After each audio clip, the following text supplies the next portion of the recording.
Close your eyes and imagine taking a math test, where the concepts are challenging, even if you studied really hard.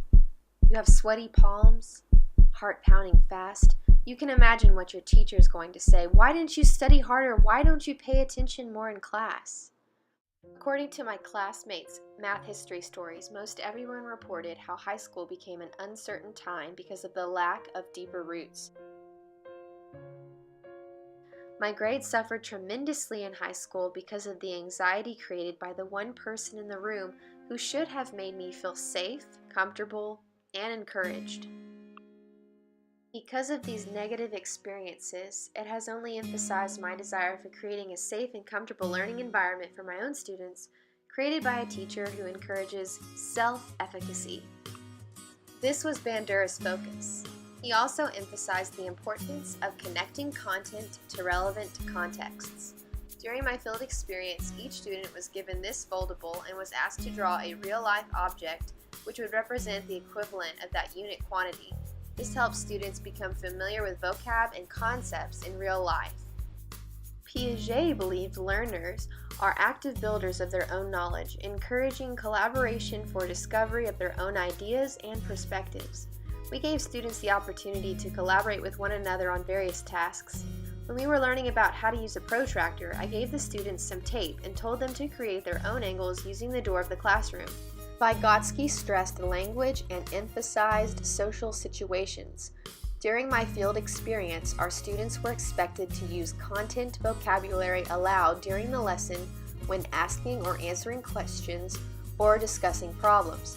Classroom discussions require all levels of math proficiency, including conceptual understanding and procedural fluency.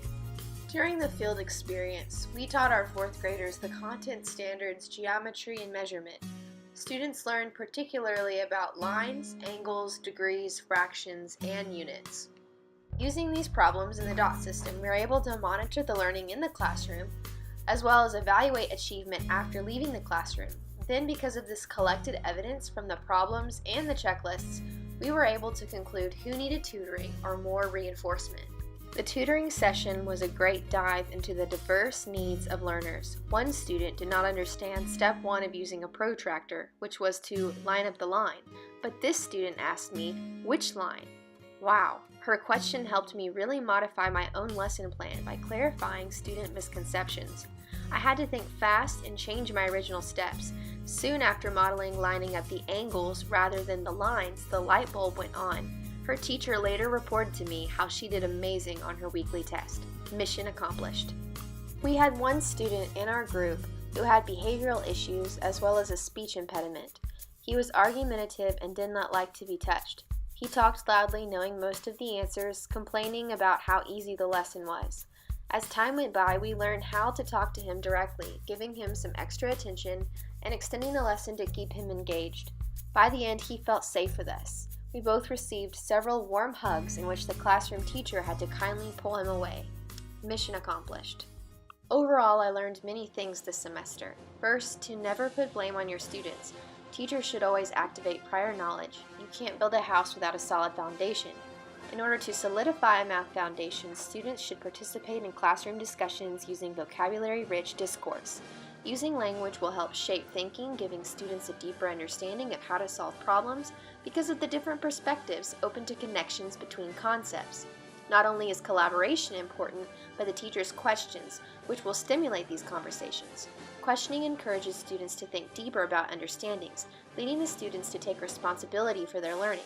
This leads students to their own questioning, monitoring, and regulation of thinking processes better known as metacognition. Finally, in order for students to succeed, the teacher needs to be an encourager, positively influencing her students to always do their best. An encouraging teacher will always be on her feet, flexible and ready for change according to student need.